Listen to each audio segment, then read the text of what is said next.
There's this lady, brethren, that saw the pastor with another man coming out of a bar. And as the pastor was coming out of the bar, he nearly tripped and he nearly fell. And she started this rumor saying that the pastor is drinking, and he was so drunk that he couldn't even keep up standing. This is a story that's going around. That is being told. I'm not sure how factual that is. And then the story then goes that she then phones one lady, another person, and he says, have you heard what the pastor was doing? And then next thing, he comes to church and nobody's talking to him. He's kind of keeping distance. And then a friendly member comes to him and says, hey, in private, and says, look, your sins have now finally caught up with you. And he says, what sins? He says, don't you lie. Such and such sister saw you coming out and you're being drunk. And then he explains her the situation, or the situation about that what happened. He said, look, there was this potential future member that has been in contact with me, and he went to a party, and some friends said, well, just have one more drink. And then it was the last drink that he shouldn't have had. And then he then went out because this person called him, so he went out to help him, and then it was helping him out of the bar. Whatever, he tripped and nearly fell. But it wasn't him, it was somebody else. So it just shows how a story can actually get out of hand. A story can get out of hand. And what we have is the danger of gossip. Gossip is a very dangerous activity.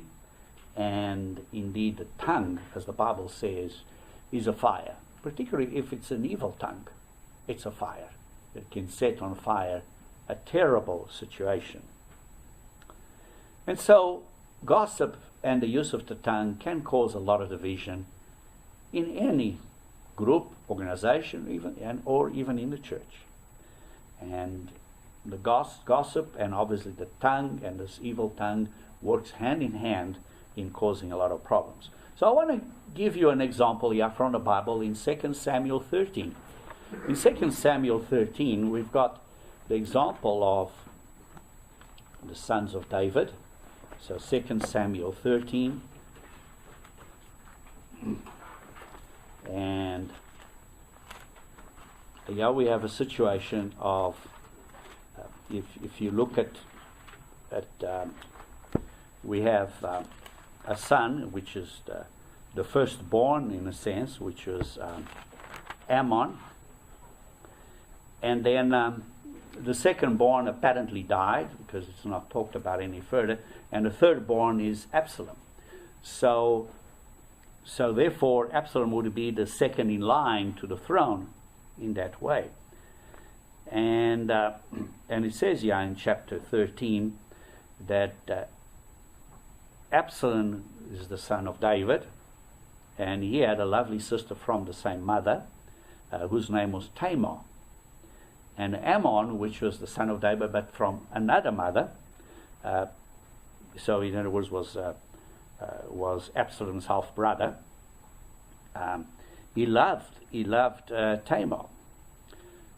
And so Ammon, you can see in verse 2, which was the first in line to the throne, was so distressed over his half-sister, Tamar, that he became sick. It's just, this whole thing just took him into action. And you can read the story. Basically what happens is this cousin, Jonadab, said, hey, just tell a story to your dad that she come and that you are feeling not well in bed, and she must come and cook a meal for you, and you know the story. And then next thing you can see in verse 14 that he forced her and he laid with her. But the thing is that after that, his passion turned into hatred. And so we have here that then Ammon hated her exceedingly. But what happened is the brother, the real brother of Tamar, because Ammon was a half brother to Absalom. The real brother, which was Absalom, he hated this, quite in a sense, quite justifiably. He hated the situation. And then we read in verse 21, then King David heard of all these things. He was really upset. But he did nothing about it. He did nothing about it. And so what happens is, Absalom started developing in his heart a root of bitterness. Really. And this root of bitterness, over a period of time, just became real hatred, to the point that he wanted to kill his half-brother. So you can see in verse 23, that 2 years go by, and David does nothing about it.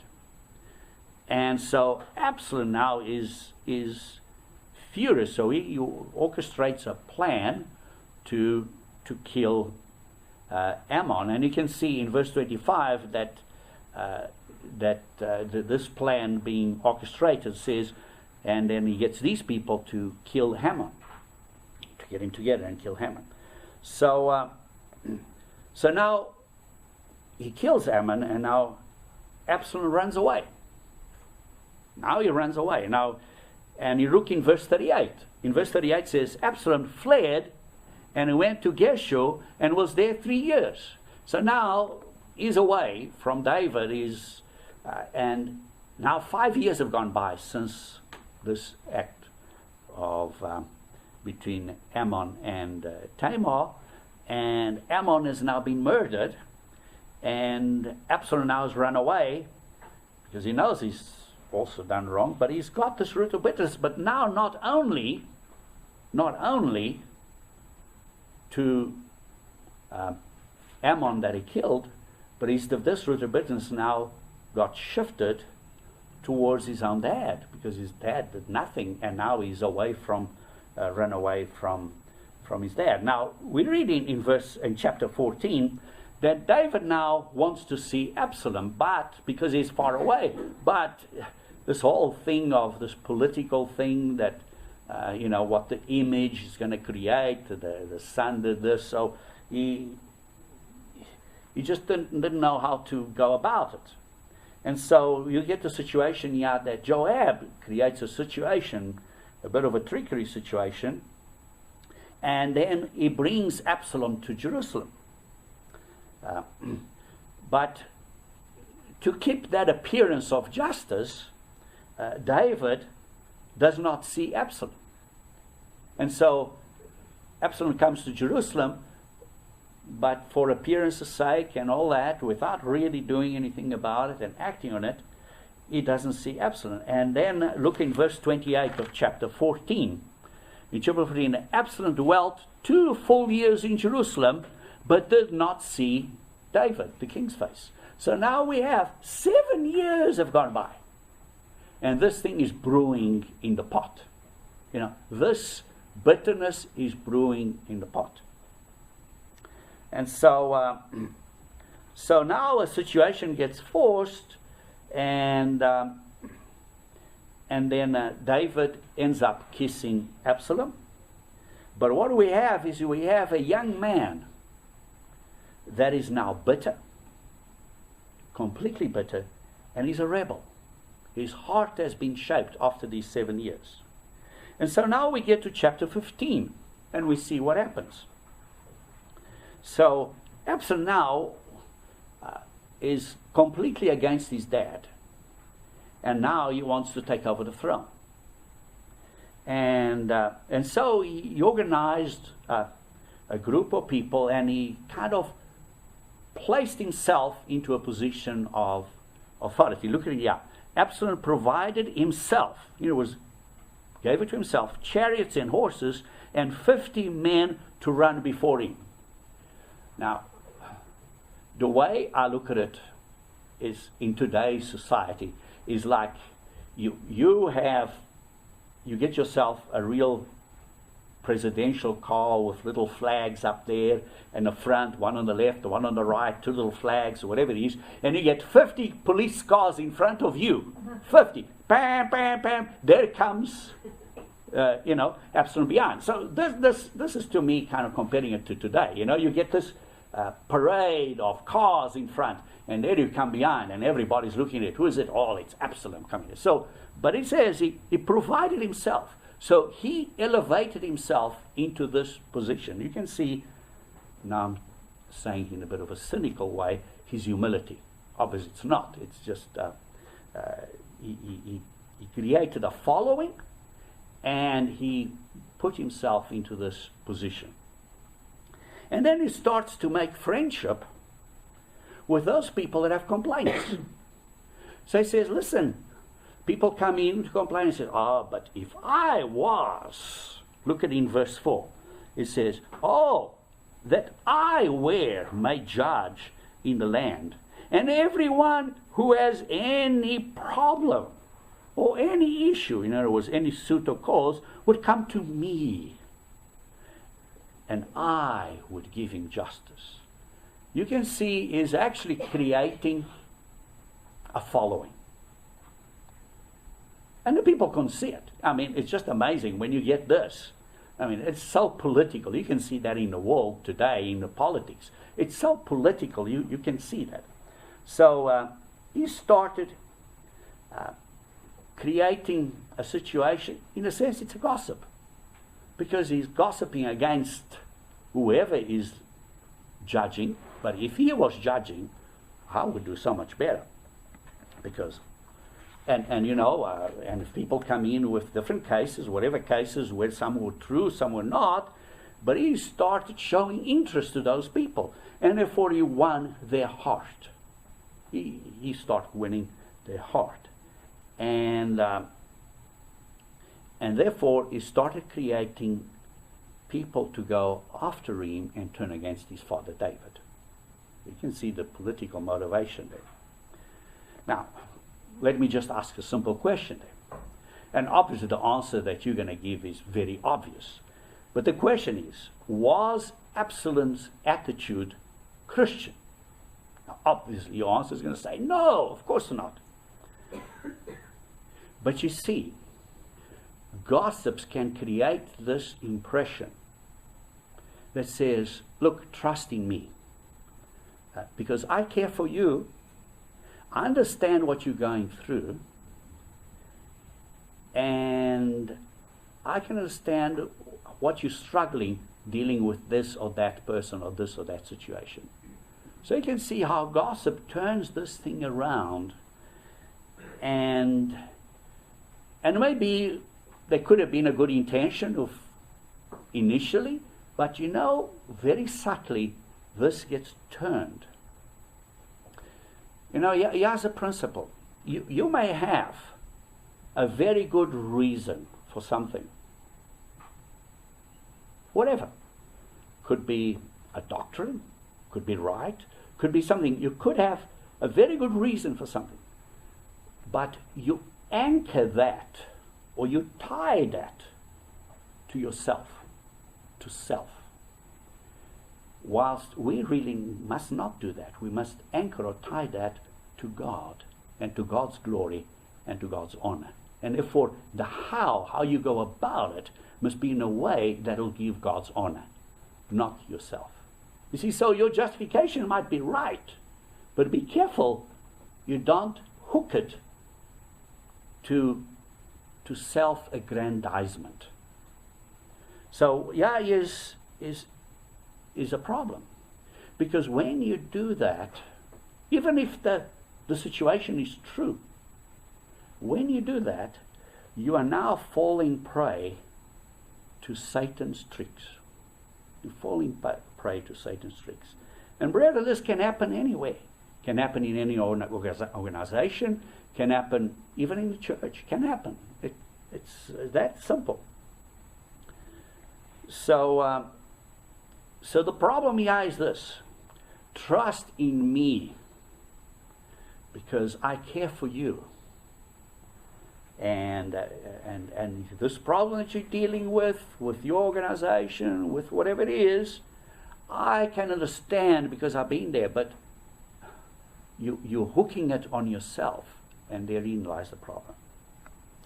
And you are now starting or fomenting a gossip that is going to create division. And therefore, we're going to be very careful, because therein the problem is that you're now indirectly, subtly, you're starting to speak bad of somebody else, maybe of leadership, maybe of a brother, or whatever the situation is. So we've got to be careful that we don't turn this in a way that self-aggrandizes the individual rather than putting it in God's hands. We've got to be careful. So let's look at a few Proverbs today. We're going to look at different other scriptures as well. So we might just, we're going to start with Proverbs 16 verse 28. I'd suggest you put a little marker on Proverbs, because we're going to look at various Proverbs. But the first one is Proverbs 16 verse 28. And it says, "A perverse man sows strife, and a whisperer separates the best of friends." A gossiper, a whisperer, somebody that's saying, "Oh yeah, I heard this." It creates problems, separates, creates division. And so we've got to be careful with what comes out of our mind, out of our heart, and in fact, out of our mouth. You see, because the whole thing begins in heart. Really, it begins in heart. Absalom's heart became bitter. And sooner or later, it took him 7 years, he turned to a whole ploy to speak bad of his father. Look at Proverbs chapter 4. Proverbs chapter 4, verse 23. Proverbs chapter 4, verse 23. "Keep your heart with all diligence." So, it is so important, brethren, that we have to analyze our hearts and keep it with all diligence. For out of it spring the issues of life. Out of the heart spring the issues of life. Indeed, it says elsewhere, out of the abundance of the heart, the mouth speaks. So, and then continuing in verse 24, it says, "Put away from you a deceitful mouth." You see, because out of the abundance of the heart, the mouth speaks. So put away from you a deceitful mouth, and put perverse lips far from you. So be careful. If the heart is not right, sooner or later, it's going to come out in words. And so, you and I have to be really testing our heart and purifying our heart, keeping our heart with all diligence, for out of it spring the issues of life. Because sooner or later it's going to come out in words. And look at James chapter 3 verse 2. James chapter 3 verse 2. James chapter 3 verse 2. James chapter 3 verse 2. In the sermonette we heard about chapter 4, how we have to be careful, because from this then proceeds wars. But before that, we have the situation about the heart, and from the heart comes out what comes out in the tongue. And he says in chapter 3, verse 2, "For we all stumble in many things." Now, brethren, note who James is addressing this to. In verse 1 of chapter 3 says, "My brethren." My brethren. This is addressing to fellow brethren in the church. And we all stumble, says, as in the church. And he says, if any one of us as members in the church do not stumble in word, in other words, how we use our tongue, then we are perfect. We are mature, able to bridle the whole body. And here is the problem. We all fail. And that's why then in chapter 4 says, where do wars and fights come from you, from among you? Who's you? The brethren. I mean, quite often we think about, well, between nations and this, but it actually is addressing the brethren in the church. And so, from the heart, the abundance of the heart, the mouth speaks. Then from the mouth, we all stumble. And from there, we have wars and fights amongst us. Division. Division. We've got to be so careful. Look at verse 5 of James chapter 3. Even so the tongue is a little member and boasts great things. See how great a forest a little fire kindles. And we've seen terrible fires recently. We've seen just, how a little fire kindles that. And the tongue is a fire, a world of iniquity. The tongue is so set among our members that it defiles the whole body. So obviously it's talking physically, but think about it spiritually as well. Our tongue can defile the whole church, because the body is the church of God. So it's amazing. And sets on fire the course of nature. And it is set on fire by Gehenna, by the actual second death, the outcome of it. So brethren, it is very, very serious. Look at verse 8 and 9. With it, with the tongue, we bless our God and Father, and with it, the tongue, we curse man. And it's talking we, brethren, in the church. We. So, don't think that you and I are exempt. We have to be careful and look at ourselves. With it, we curse men who have been made in a similitude of God. Yes, human beings have been made in the image of God. But how much more us in the church are made in the image of God? So, brethren, we have to understand that this is an unruly evil. It's an uncontrollable evil. And you and I cannot say that we don't suffer from it. We just have to look at ourselves and be careful. And look at our hearts. Are we saying and therefore then doing things that are going to cause trouble? They're going to cause offense to others? Are we? What is our heart? We really got to be very careful. Look at verse 13. Who is wise? Chapter 3 still of James. Who is wise and understanding among you? So he's talking in the context of the tongue. And he says, who's wise among you? Let him show by good conduct that his works are done in the meekness of wisdom. And in the context of the tongue, the conduct here is what you and I say. What you and I say, which obviously leads to other actions as well. But in the meekness of wisdom. I love this phrase, meekness of wisdom. I really love it. It's so profound. Because meekness means humility, but not only humility. It means gentleness.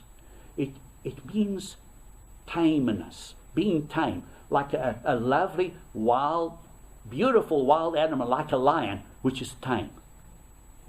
It's just that being tame, being teachable, malleable, and obviously that requires humility, and that is also gentleness. Think about it. So the meekness of wisdom. Wow. In other words, the true godly wisdom has this characteristic of being malleable, teachable, tame. It's a beautiful phrase to meditate on. I love to meditate on this phrase, and maybe you enjoy it and love that too. But look at it, verse 14. But if you, who's it addressing to? Members in the church. If you, in the church, obviously it applies to the world as well. But if you have bitter envy and self-seeking. Now, this word self-seeking is so interesting. In my Bible's got a little marker on the margin. It says selfish ambition. And some Bibles translate it as factions. Factions is like party spirit, like this party or that party, factions, division. What is the core matter in the heart of these divisions, of factions, of different parties? Self-seeking. Self-seeking. And it says, in your hearts. Self-seeking in your hearts. Where does it start? In the heart. And out of the abundance of the heart, the mouth speaks. Be careful, be diligent with how you keep your heart, because out of it spring the issues of life. We read that in Proverbs. So, self-seeking in your hearts. Do not boast. Oh, these people that are party, and I don't mean party as partying, feasting, but I mean party as factions. These people that are very for this faction or for that faction or for this party or for that party, for this division or for that division. It says, do not boast. Oh, my idea is better. Well, that's self-seeking, isn't it, in the heart? And it says, and lie against the truth. Well, do these people speak something which appears right, appears true, but has got a little subtle twist to it, a little subtle twist that is a lie, and lie against the truth. This wisdom, this type of wisdom that is based on self-seeking, on divisions in the heart, that is not from God, is not from above, but is earthly, sensual, from the devil. It's demonic. And brethren, we see it today in our society around us. We see it. And you know what? Regrettably, affects you and I in the church. The world affects us. It's like, you have a basket of rotten apples and you put a good apple there. That apple is going to be affected or infected. Now, it says you are in the world, but be not part of the world. Therein is the challenge, that you are in the world, in this basket of rotten apples, and we must actively, diligently be keeping our minds and our hearts clean. It's so easy to just be pulled the wrong way. So it says, verse 16, for where envy, and now gets back to the same thing that it said in verse 14, if you have bitter envy and self-seeking. But he says, for where envy and self-seeking exist, so where this faction spirit, this partisan spirit, this attitude of me first, where they exist, confusion, in other words, division, confusion, disorder, and every evil thing are there. And brethren, that's the world we live in today. You just have to listen to the news. That's what you see today in the news. Unregrettably. But you see, this starts from the heart and then comes out through the mouth. And look at verse 17. And here are the attitudes that you and I need to have. But the wisdom that is from above. In other words, yeah, it's talking about the how. The how you handle certain things, the how, which basically is a matter of the heart. The how, the wisdom that is from above, the how you do it is first pure, then peaceable, gentle, willing to yield. Can you see meekness in there? Can you see the words meekness in there? Like peaceable, gentle, willing to yield, full of mercy and good fruits, without partiality. In other words, not being divisive, partiality, and without hypocrisy. It's genuine from the heart. That is the how, the matter of the heart. You think about the Beatitudes. You got the Beatitudes, and one of them is, a matter of the heart. You got to have that matter of being willing to yield, being meek. It's part of being merciful, full of mercy. And then it says, but the fruit of righteousness is sown in peace by those who make peace. And again, if you think about the Beatitudes, it says, and the last Beatitude there says, blessed are the peacemakers. You see, it goes through meekness and mercy and pure in heart, and then peacemakers. It's a progression there. So the fruit of righteousness, there it lies in a matter of true conversion. Of true conversion. That a person that is truly converted is going to be sowing peace. Is going to make every single effort to be at peace by those who make peace. It doesn't say by those who love peace. So not being a lover of peace is a maker of peace. There's a big difference, brethren, a big difference. And I'm sure you know that. So we have a matter of conversion. Now let's look at Israel in the old days. Let's look at Exodus chapter 14. Exodus chapter 14, verse 10. We have they coming out of Egypt. They cross the Red Sea. And it's not long after they've crossed the Red Sea, they see they caught like the seas in front.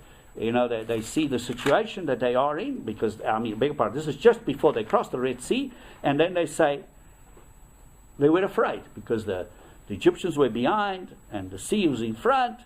And look at it in verse 11. Then they said to Moses, because there were no graves in Egypt, have you? I see this gossip, this tongue. You taken us away to die in the wilderness. Why have you so dealt with us to bring us out of Egypt? Is this not the word that we told you in Egypt, saying, let us alone, that we may serve the Egyptians? Oh, what a lie. They were saying, we want to leave Egypt. We want to leave slavery. Oh, but you, says, for it had been better for us to serve the Egyptians than we should die in the wilderness. Wow. Amazing how they twist. Amazing how they twist.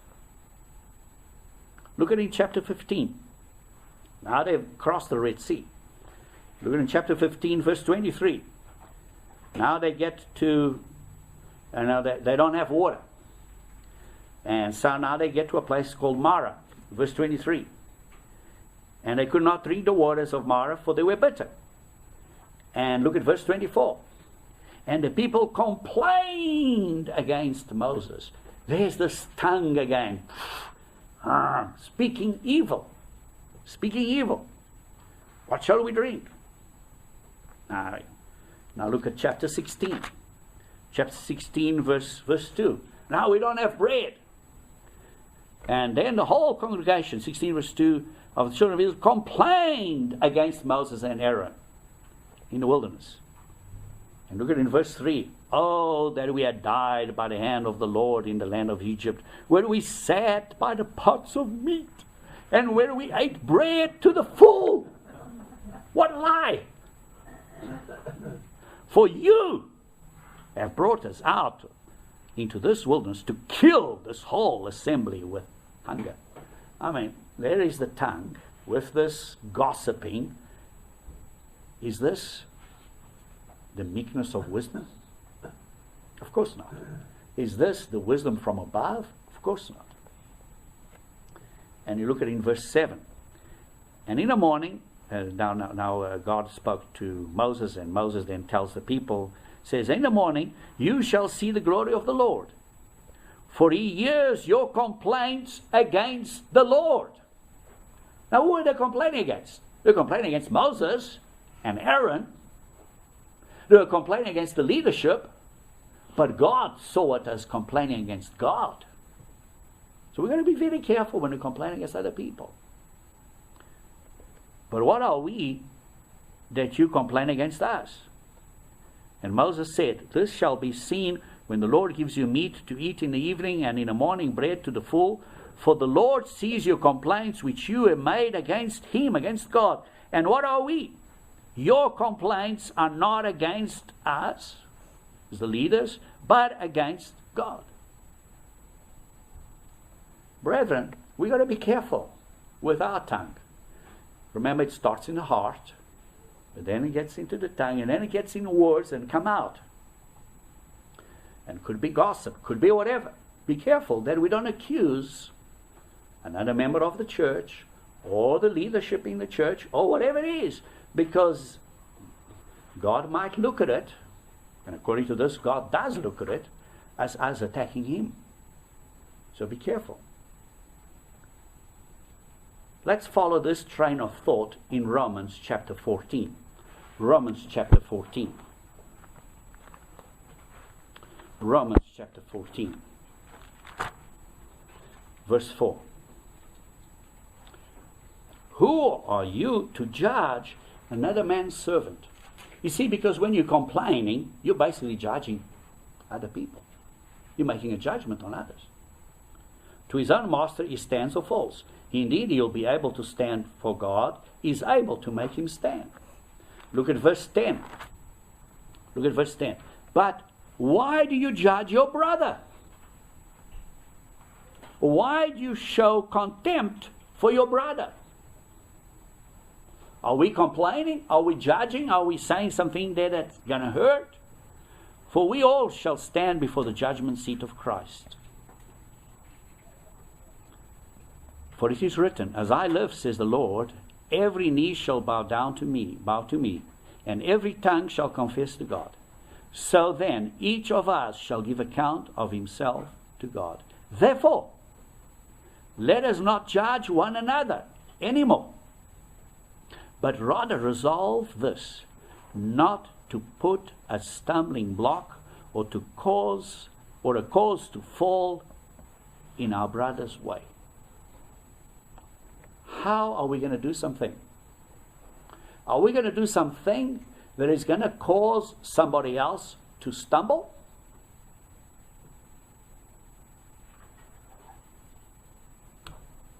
If we're going to do something that's going to cause somebody else to stumble, what is the heart? Is it selfish ambition? Or is it the best of the others? So how are we going to do it?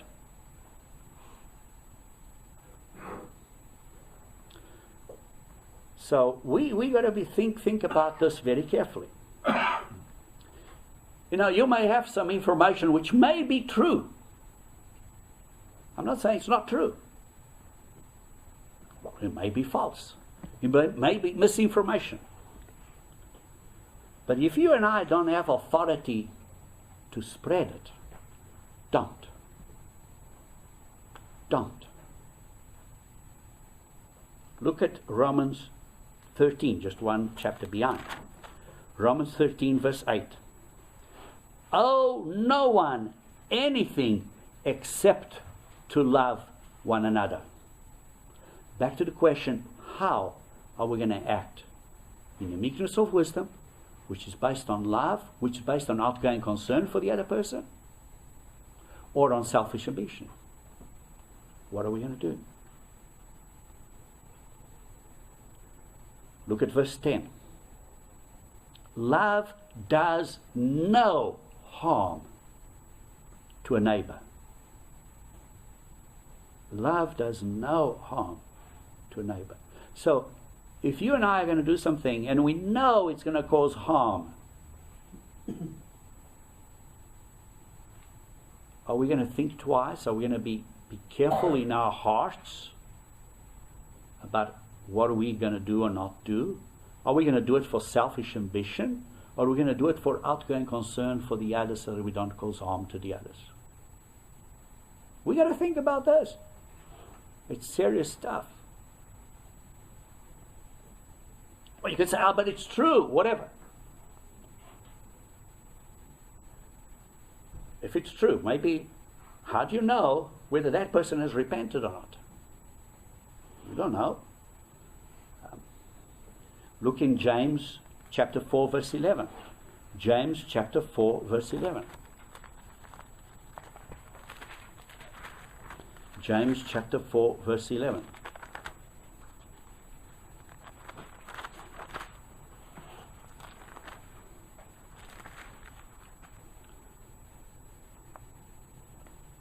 Do not speak evil of one another, brethren.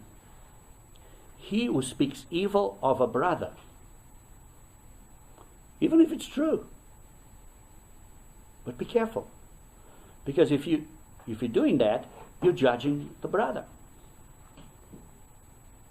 and therefore you are speaking evil of the law, and therefore you're judging the law. Well, there is quite something to think about and meditate about it, really. But if you judge the law, you're not a doer of the law, but a judge.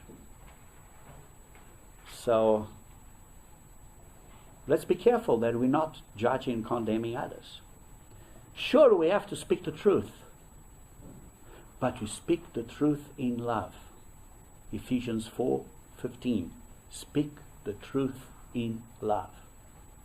And if it's not going to be in love, if it's going to cause harm, maybe it's not the time for it.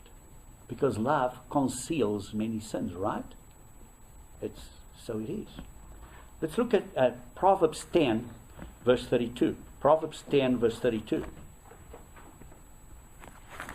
Proverbs 10, verse 32. The lips of the righteous know what is acceptable.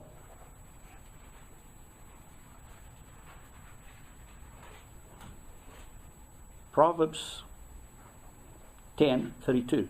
The lips of the righteous know what is acceptable.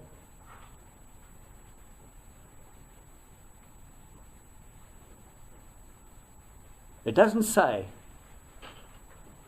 know what is true. I'm not saying to lie. I'm saying be careful, because you can speak the truth in a way that is not in love. So we got to do it in love. But the mouth of the wicked, what is perverse? So we got to be careful at our lips, that what comes out of our lips, out of our mouth, because the mouth is a tongue of fire. The tongue is a fire. And what comes out basically proceeds from the heart. So if we're not doing it in a way that is acceptable, is there something wrong in our heart? I don't know. I need to look at myself. We all have to look at ourselves time and time again. Look at Proverbs 12, verse 18. 12, verse 18. There is one who speaks like the piercings of a sword. There's some person that speaks like the piercings of a sword.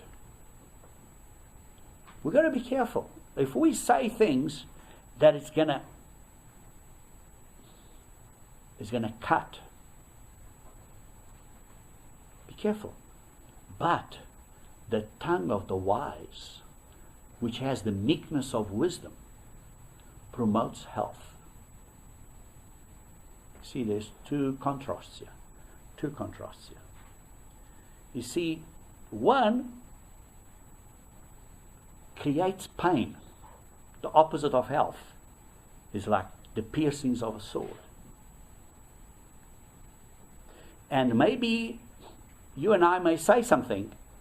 We haven't kind of engaged the brain into gear, and it comes out, and then sometimes it takes years to heal, because you and I have said something just carelessly. And so we've got to be careful and look at our heart.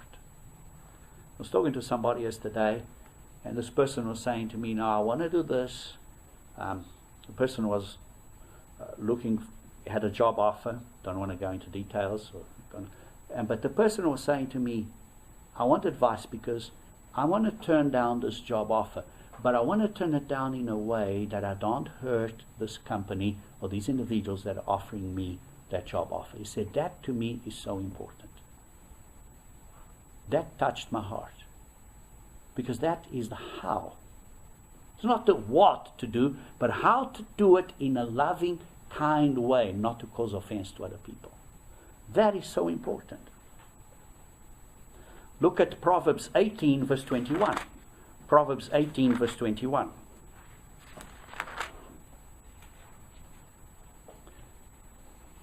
Death and life are in the power of the tongue.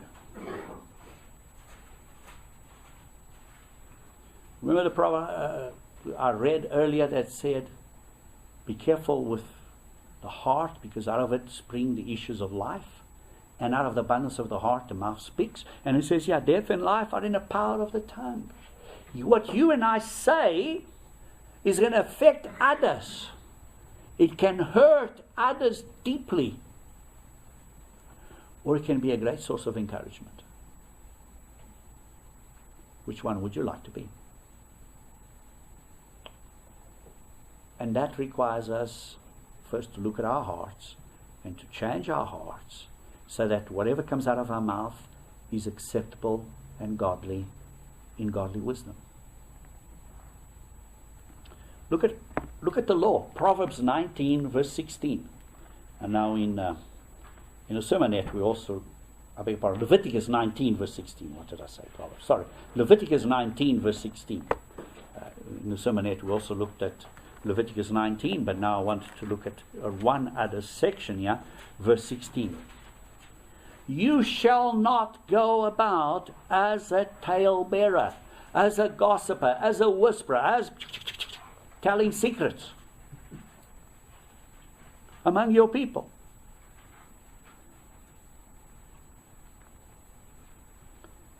You see, so here is a commandment that gives an instruction in the law for us not to be a gossiper.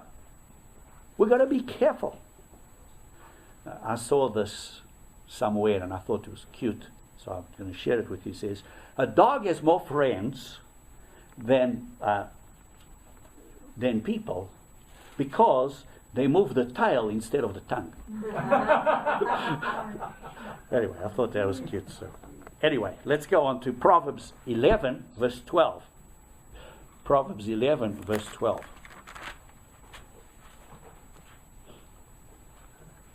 He who is devoid of wisdom despises his neighbor, but a man of understanding holds his peace. In other words, sometimes it's better to shut up. And I don't mean it negatively, the word, that's the way I said it. I just said sometimes it's better just to keep quiet, not to say anything, to hold your peace. Because that is wisdom sometimes. Look at verse 13. It says, we read verse 12. Verse 13, a talebearer reveals secrets. If you're a gossiper, if you're a whisperer, if you reveal secrets that maybe it's not in your power to reveal. You don't have that authority. It could be true, but sometimes it's right to only say certain things at a certain time. For instance, God's got secrets. Deuteronomy 29:29 says the secrets of God belong to God. That's it. No man knows the day or the hour of his coming. That's it. But he who is of a faithful spirit conceals a matter. He who is of a faithful spirit conceals a matter. There are certain things that is better unsaid. It's better unsaid. In other words, it's better not to have this loose tongue. That's really what it is. Look at Proverbs 26, verse 20. Proverbs 26, verse 20. There's so many proverbs about the use of the tongue. It's just so instructive. Where there is no wood, the fire goes out. You know, where there's no fuel, the fire will stop.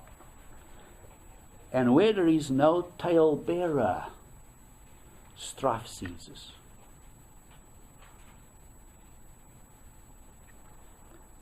So, if we stop speaking negatively against others, if we're not adding fuel to the fire, if we concealing a matter as holding it and holding peace, we helping towards peacemaking rather than division. Look at 1 Timothy chapter 5.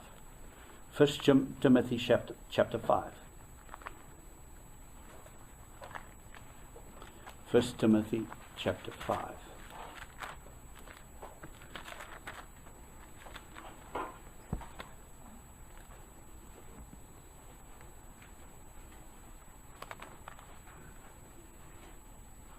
That's talking about widows that maybe they should get married because they were young. And look at in verse 13, in verse 11, say in verse 11, but refuse the younger widows, for when they have begun to grow wanton against Christ, they desire to marry. So, it's a specific situation that was there, but look at verse 13. It says, and besides, they learn to be idle. In other words, they're not busy. They're not active. I mean, I am concerned about certain people that seem to have all the time in the world. All the time in the world.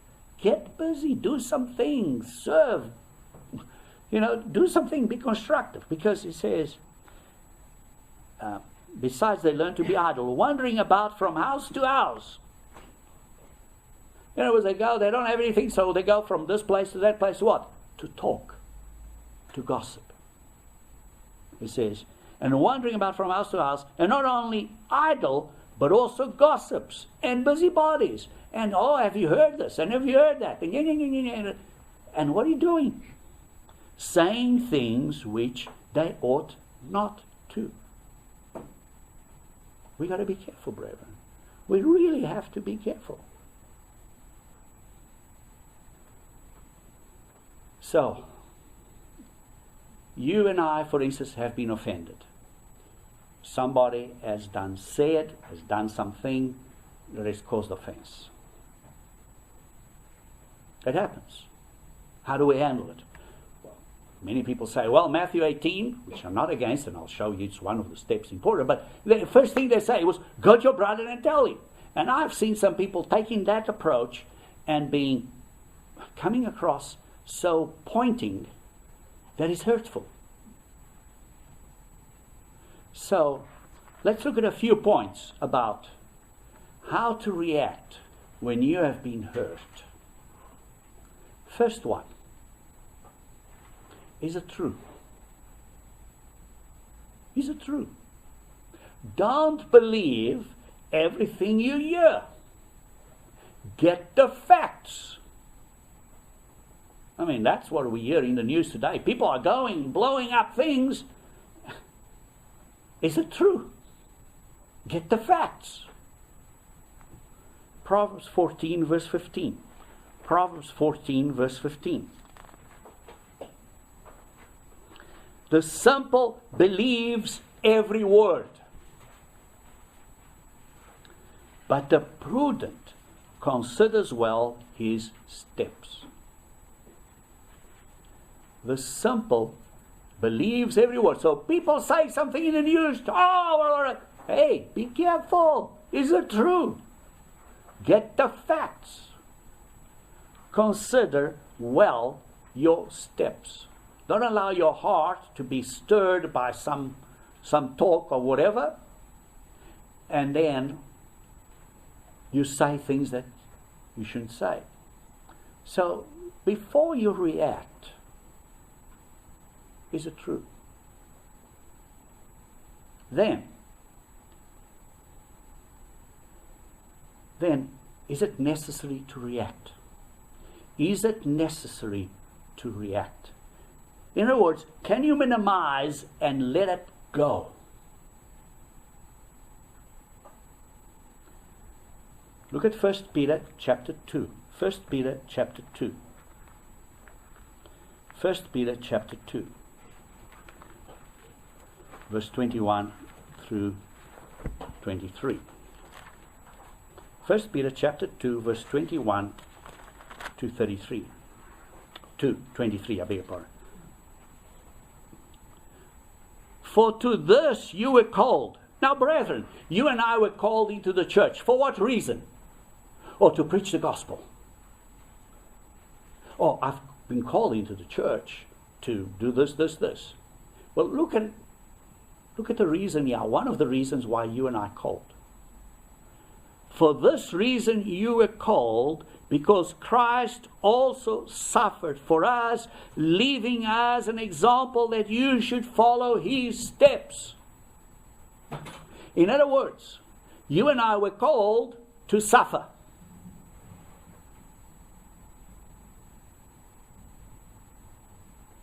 So, when somebody offends you,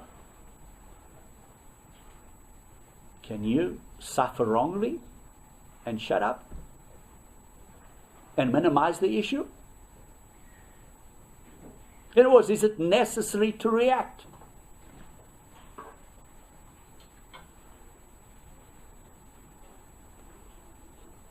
Continue reading in verse 22. Who committed no sin, follow his steps, Christ, who committed no sin, nor was deceitful found in his mouth. Who, when he was reviled, did not revile in return. When he suffered, he did not threaten, but committed himself to him who judges righteously. So, if somebody gives you an offense, maybe a way to turn around is to say, don't fight back. Maybe. Now, I know there was a time when Paul said, hey, you are trying to beat me and I'm a Roman. You're out of the law here. So there is a time to stand up. So I'm not saying there isn't. But are we getting involved into something that maybe you shouldn't get involved in? Look at Proverbs 20, verse 3. Look at Proverbs 20, verse 3. It is honorable for a man to stop striving, since any fool can start a quarrel. Any fool can start an argument. But it's an honor for you to stop striving. Why is it that when there's an argument, we always, or maybe we all always have to have the last word? The other one says, but the other is, but. Why not allow the other person to have the last word? I know it's hard. But try that. Quite often we want to have the last word. Yeah, but. And then the other one also wants to have the last word. And then the thing escalates. But it's honorable for a man to stop striving. In other words, don't try and have the last word. It's honorable, in other words, to stop the fight. How? By sometimes just keep it quiet and let it go. And let it go. Suffer wrongfully if that is what's required. Number 3, protect your heart. In other words, don't allow evil into your heart. Or put it in other ways, don't take it personally. Because when we allow it to come in, and now you're not protecting your heart, you're taking it personally, and you get this thing building up in your heart, and then it's going to come out in words. And so, don't take it personally. Don't allow it to come into your heart. It's their problem, not yours.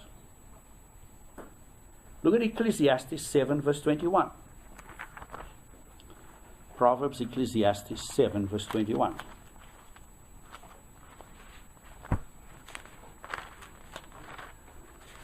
In the sermonette, we also went to Ecclesiastes. If I remember correctly, it was also chapter 7. So look at verse 21. Also, do not take to heart everything people say. Don't take to heart everything people say. In other words, don't take it personally.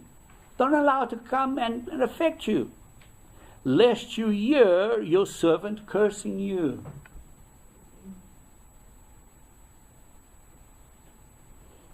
So just sometimes let it go. Let it go. So mentioned 3 points so far. Don't believe everything you hear. Is it true? Try and minimize. Try and, if possible, is it necessary? Allow it to suffer. And don't take it personally. Now another point is, think before you react, or before you respond, or before you think wrong of the other person. Think. Look at Proverbs 15. Proverbs 15, verse 28. Proverbs 15, verse 28. The heart of the righteous studies how to answer.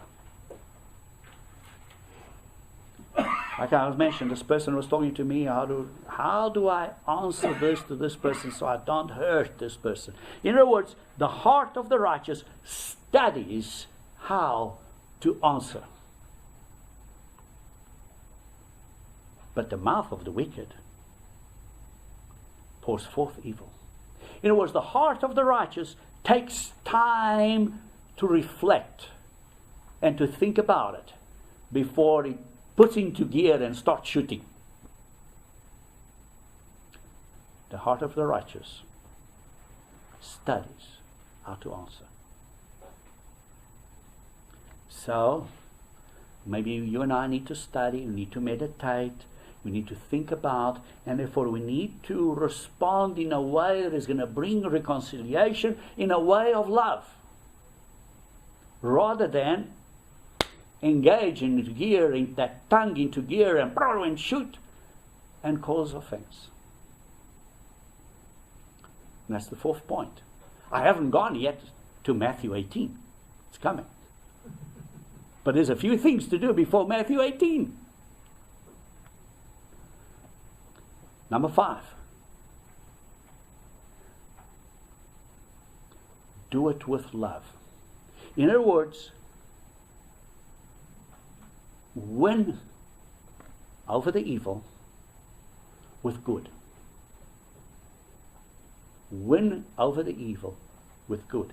Romans 12, verse 17 through 21. Romans 12, 17, verse 21. Repay no one evil for evil. So they have given you a gossip or some story and it's hurting you and it's offending. It says, repay not evil for evil. Don't repay with evil. Have regard for good things in the sight of all men. In other words, think about, meditate on good things in the sight of men. If it is possible. Now, I know sometimes it's not possible. But if it is possible, as much as it depends on you, as much as you can do it, live peaceably with all men. Beloved, do not avenge yourselves. So they've done something to you. Don't avenge, but rather give place to God to act and allow God to exercise His judgment, His wrath. For it is written, vengeance is mine. In other words, belongs to God. God will repay it. God will put it right. Leave it in God's hands. So, if you have been hurt, and something has been said against you, is it true? Can you minimize it and allow it to suffer? Don't take it personally. Don't think evil before you respond, and win evil with good. That's what it says. Vengeance is mine, I'll repay, says the Lord. Therefore, if your enemy is hungry, feed him. Talk about your enemy. If he's thirsty, give him a drink. For in so doing, and he has another amazing phrase, you will heap coals of fire on his head. Wow. Think about it. Meditate about it. The Bible says, Selah. You know, when it says Selah, you read a proverb or read a psalm and it says Selah, it says stop, pause, and think about it. You will heap coals of fire on his head. Why? Because you're leaving it to God to exercise the revenge, not you. Do not be overcome by evil, but overcome evil with good. So there is 5 points before Matthew 18. Now let's go to Matthew 18. Yes, Matthew 18 verse 15. After you've done all those, and you've considered all those, then yes, Matthew 18 verse 15. Moreover, if your brother sins against you, go and tell him his fault between you and him alone. In other words, it's not a gossip. Do you know what he did or said? Oh, how it's so easy to do that. As a minister, sometimes I hear some people come and says, yeah, there's a person that does to me, go and sort it out with that person. Minister, I said, have you gone and sorted it out with him first or her? No. Well, what does Matthew 18:15 says? So, but even before that, do all the other points first. You see, because if he hears you, you've gained a brother. But if he doesn't hear you, because you've started this process, you got it now escalated, and now it could mean that he will be kicked out of the church. So therefore, is it big enough for that action?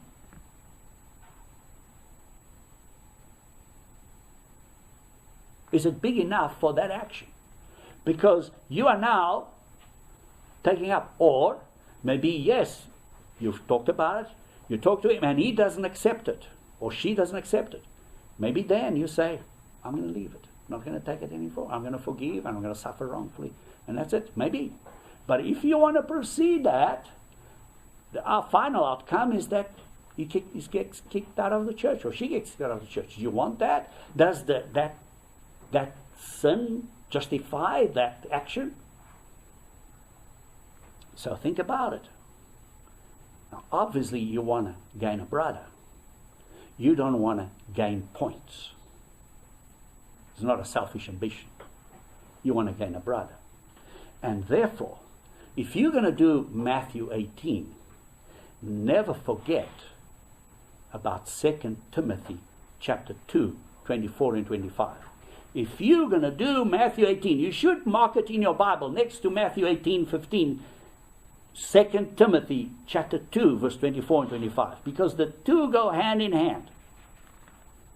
Also, let's read 2 Timothy chapter 2, verse 24 and 25.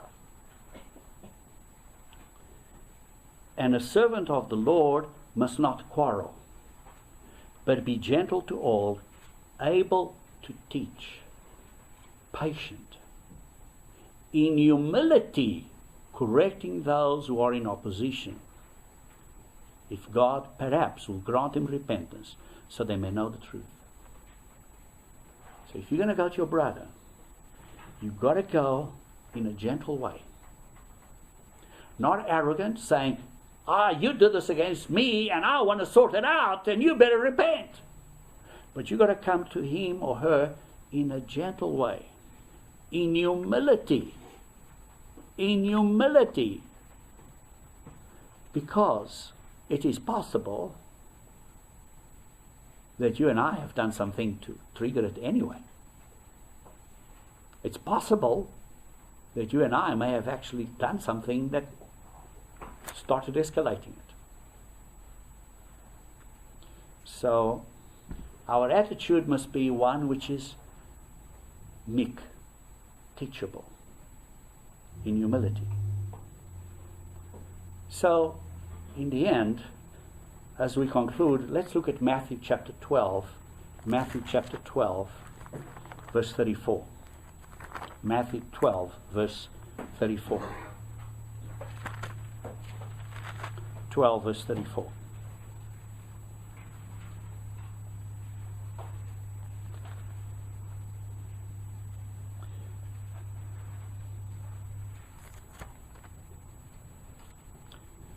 Brood of vipers, how can you, being evil, speak good things?